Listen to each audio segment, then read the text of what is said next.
Bonjour à tous. Je tiens tout d'abord à remercier le comité organisateur des JRP qui me permet de vous présenter cette synthèse sur le rôle de la nutrition sur les boiteries de la truie.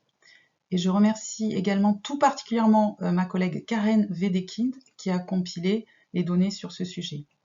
Cette synthèse a été présentée pour la première fois à l'occasion d'un forum organisé par Novus sur la nutrition de la truie hyperprolifique en 2020 à Düsseldorf. Nous allons tout d'abord étudier le contexte de l'apparition des boiteries chez la truie et leurs conséquences sur la production. Nous accorderons un chapitre à l'évaluation des boiteries en comparant les différentes méthodes de mesure. Et puis nous détaillerons le rôle de la nutrition sur la résolution de ces problèmes en examinant successivement les différents compartiments nutritionnels. Après les problèmes de reproduction, les boiteries sont les raisons les plus fréquentes de réformes anticipées des truies. Elles touchent particulièrement les animaux en début de carrière. Ainsi, dans cette étude, on peut voir qu'elles constituaient 20% des réformes pour la parité 0 et 1. En France, on évoquait 15% de réformes dues aux aplombs en début de carrière, et dans d'autres études, l'incidence est entre 6 et 40% des causes de réforme. Les conséquences sont de plusieurs ordres. Les truies réformées pour des causes de boiterie sont retirées du troupeau à un âge plus jeune, elles produisent donc moins de portée que les truies réformées pour d'autres causes.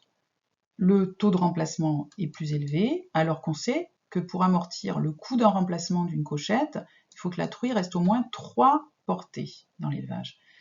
Les mouvements involontaires au moment du coucher peuvent entraîner des pertes de porcelets par écrasement. Et enfin, il y a également une perte économique liée à la moindre valorisation des animaux sur le marché.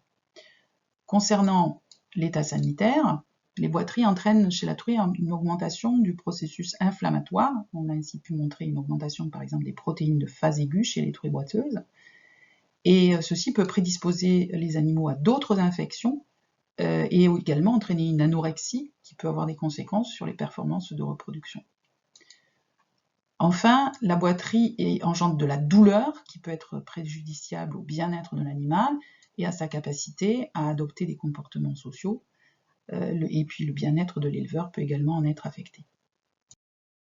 L'ostéochondrose est une des causes principales de la boiterie, ainsi que les maladies dégénératives des articulations, et ce, particulièrement chez les cochettes.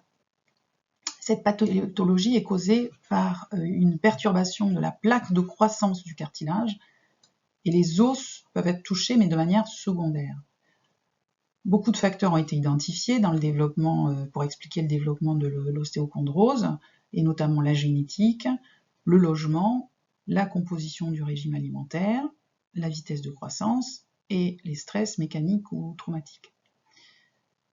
Le lien entre boiterie et ostéochondrose n'est pas systématique, car une partie de ces ostéochondroses peut se résorber naturellement. Il faut donc atteindre un certain seuil de gravité ou une combinaison de différentes lésions pour atteindre un point de non-retour au-delà duquel les défauts deviennent permanents. A contrario, il existe une fenêtre de susceptibilité autour de laquelle les facteurs alimentaires peuvent jouer. La deuxième cause la plus fréquente de boiterie est la lésion des membres, et plus particulièrement des pieds et des ongles. Les lésions des ongles peuvent être variées et ont en général une incidence élevée. Mais là encore, la corrélation avec la boiterie n'est pas systématique. Ainsi, dans une étude de Pluim en 2013, 96% des truies avaient des lésions des ongles, mais seulement 6% avaient des boiteries. On sait que ces lésions augmentent avec la parité. On sait également qu'elles sont plus fréquentes sur les pattes arrière que sur les pattes avant et sur les orteils latéraux que sur les médians. La mesure de ces lésions n'est pas aisée non plus, car il peut y avoir différents types et différentes gravités de ces lésions. Et d'après la littérature, il semble quand même y avoir des liens entre la boiterie et la lésion des ongles, quand c'est des lésions sur les talons, sur la muraille, sur la ligne blanche et sur la lésion, mais par contre pas sur la lésion sol-talon. La boiterie peut se définir comme une altération du mouvement ou une déviation de la démarche normale. Elle peut donc être observée visuellement Et une des façons la plus courantes de la décrire est une échelle de notation. Par exemple, celle de 5 points de Main, mais il en existe d'autres. Il peut y avoir aussi des anomalies de posture, et comme Grégoire l'a pu le montrer dans son étude, dans laquelle 64% des truies boiteuses avaient également le dos arqué. Les lésions des ongles constituent une autre mesure visuelle d'un potentiel problème de locomotion, mais comme indiqué précédemment, sans corrélation évidente avec la boiterie. Ces mesures, si elles semblent faciles à mettre en œuvre, nécessitent des évaluateurs formés et sont sujettes quand même à des faibles répétabilités. Et puis le lien avec la cause articulaire n'est pas non plus prouvé, selon les études, et la cause peut en être justement ce manque de répétabilité intra- et inter-observateur. D'autres techniques peuvent être utilisées, comme l'analyse de la dureté des onglons.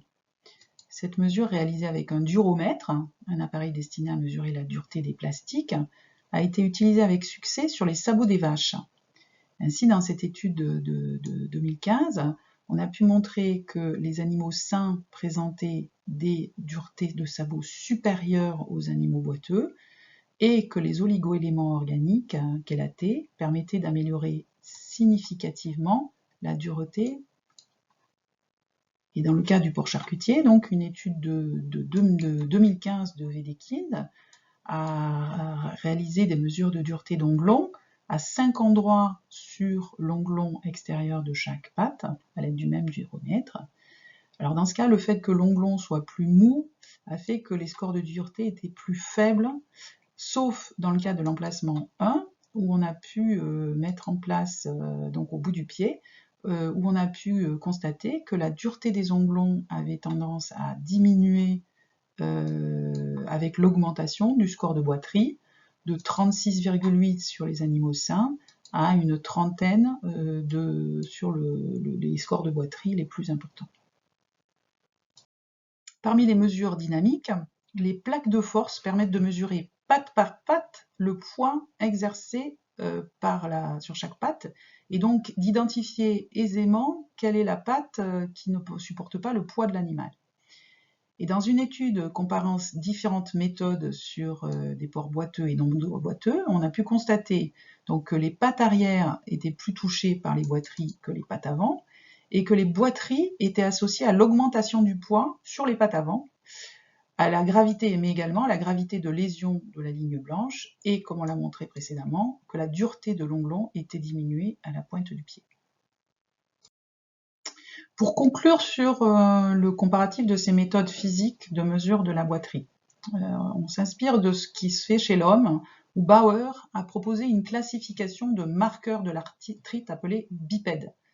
Donc elle classe les différents marqueurs selon leur capacité à réaliser soit par exemple un état des lieux de la situation, ce qu'on appelle le bilan, soit à être utilisé pour le diagnostic ou au stade de recherche à l'investigation, soit à déterminer le caractère efficace d'un traitement, et enfin, en quoi elles peuvent être utiles pour une démarche de prédiction ou d'un état futur, donc le pronostic.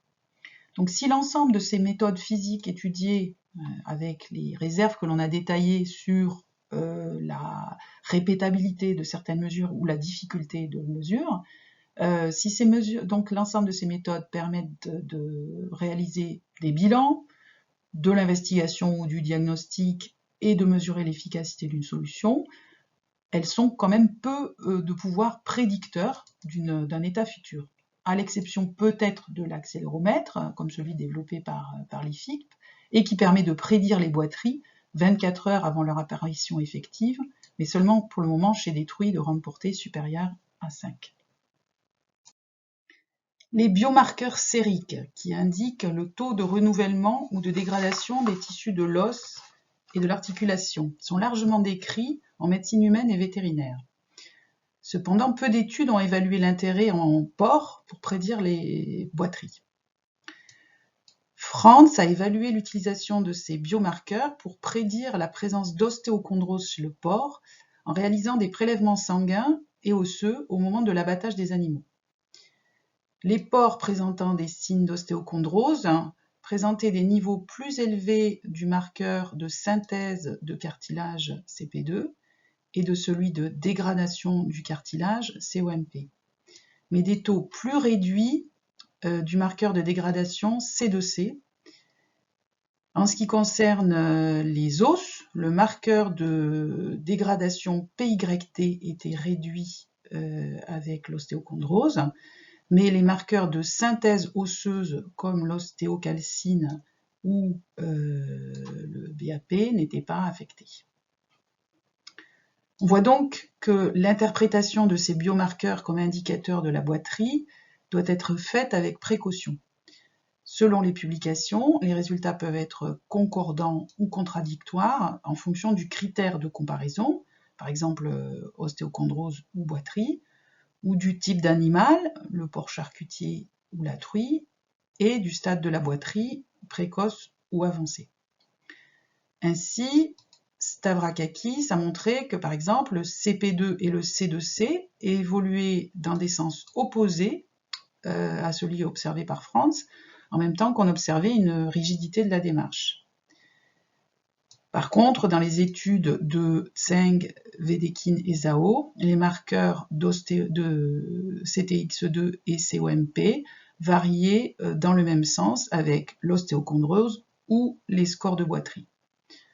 Enfin, dans une étude de Wedekind, on a pu montrer que l'ostéocalcine diminue avec la présence de boiterie chez les truies. Donc des recherches sont donc encore nécessaires pour confirmer l'utilité de ces biomarqueurs, pour prédire les boiteries ou tester l'efficacité de solutions nutritionnelles. Nous allons maintenant attaquer la deuxième partie de notre exposé en étudiant le rôle de la nutrition sur les boiteries de la truie.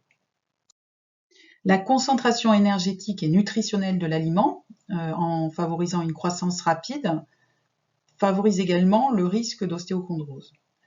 Donc la restriction alimentaire avec un aliment adapté aux jeunes reproducteurs semble être une voie possible pour réduire les problèmes locomoteurs, mais elle peut s'avérer coûteuse ou délicate à mettre en œuvre par rapport à un aliment classique, gestation ou lactation. Parmi les macronutriments, on peut citer bien sûr le calcium et le phosphore, qui sont indispensables au développement de l'os, et avec leurs apports relatifs qu'il faut considérer avec attention. On peut également citer le contenu en fibres, dans la mesure où il permet d'augmenter la satiété et donc de réduire indirectement les risques de boiterie du fait de son rôle sur le comportement des animaux. Les oligoéléments jouent un rôle important dans la formation des tissus et leur implication dans de nombreux processus enzymatiques. Le zinc est essentiel à la formation de la masse osseuse et celle du collagène, qui est un des éléments essentiels de la solidité de l'os.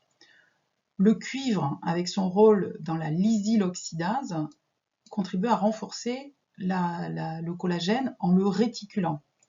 Enfin, le manganèse permet la synthèse du gel de protéoglycane au niveau du cartilage et de la matrice organique de l'os. Et le zinc et le cuivre sont également impliqués dans la synthèse et la réticulation de la kératine, et donc de la peau et des ongles.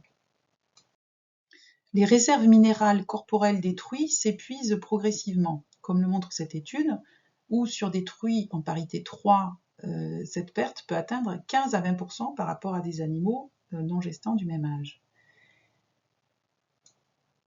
En pratique, les oligoéléments sont maintenant apportés sur des niveaux élevés qui dépassent même les niveaux publiés dans les tables.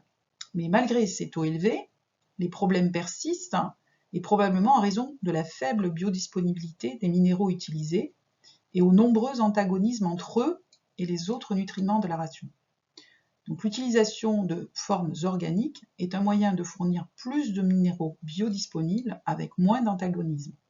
Et en particulier, l'utilisation de chélate d'hydroxyanologue de méthionine a permis de réduire de façon significative dans de nombreuses espèces les problèmes locomoteurs ou les défauts de l'os, et vous retrouverez dans l'article une revue de ces essais.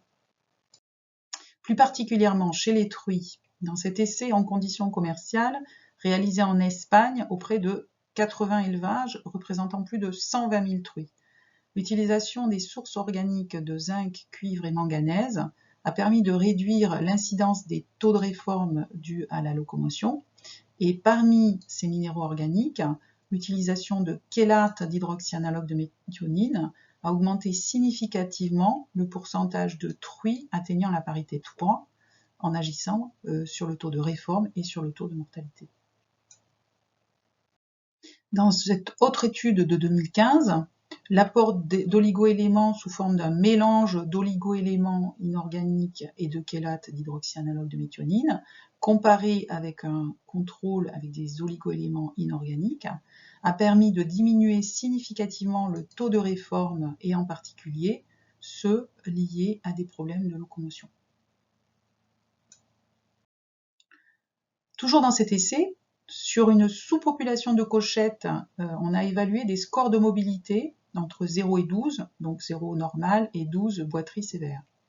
Et en même temps, on a contrôlé le plasma, l'ostéocalcine du plasma et le marqueur de dégradation du cartilage CTX2. L'utilisation donc d'un mélange de chélate d'hydroxyanalogue et d'inorganique a permis d'améliorer significativement le score de mobilité et d'améliorer également la quantité d'ostéocalcine dans le sang. Par contre, elle n'a pas affecté le marqueur de dégradation du cartilage CTX2. Parmi les acides aminés, c'est la méthionine qui présente le plus d'intérêt. En tant que source de soufre, elle peut favoriser la croissance osseuse en favorisant la différenciation des ostéoblastes et en tant que source de cystéine qui est impliquée dans le processus de kératinisation. Dans cet essai de 2018, Fada a pu montrer que seule ou en combinaison avec des éléments organiques, la méthionine apportée à 102% par rapport à la lysine a permis d'améliorer significativement les scores de boiterie. Par contre, elle n'a pas permis de jouer sur les lésions des onglons, dans lesquelles ce sont les oligoéléments organiques qui ont le plus eu tendance à améliorer les lésions.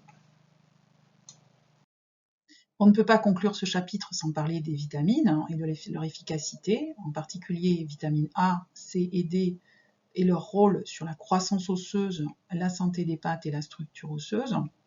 En ce qui concerne la biotine, les résultats montrent globalement une amélioration de la santé des onglons, mais il y a des réserves, pas forcément d'une lésion en particulier, mais plutôt d'une réduction globale, voire pas d'effet du tout. Et ces résultats contradictoires peuvent venir du fait que l'évaluation des lésions est complexe et en raison de du type et de la gravité des lésions, comme je l'ai indiqué précédemment. En conclusion, les boiteries sont donc une problématique aux conséquences importantes, autant sur le plan économique que technique et d'un point de vue sociétal. Et si les causes sont relativement bien identifiées, les moyens de mesure sont encore perfectibles, et en particulier, au-delà des méthodes subjectives, visuelles ou physiques, les biomarqueurs sont des éléments intéressants qui peuvent être prometteurs pour la prédiction et le diagnostic des boiteries. Parmi les voies nutritionnelles, la restriction alimentaire ou énergétique des jeunes reproducteurs dans l'objectif de ralentir la croissance semble être une voie prometteuse, mais aussi complexe à mettre en œuvre. Parmi les autres voies nutritionnelles, celle des oligoéléments, et en particulier les oligoéléments biodisponibles, organiques ou chélatés, semble être une voie nutritionnelle intéressante, à la fois pour réduire les boiteries, mais aussi pour améliorer les performances de reproduction, et ceci aussi au bénéfice du bien-être des animaux et de l'environnement. Je vous remercie de votre attention et je suis disponible pour vos questions.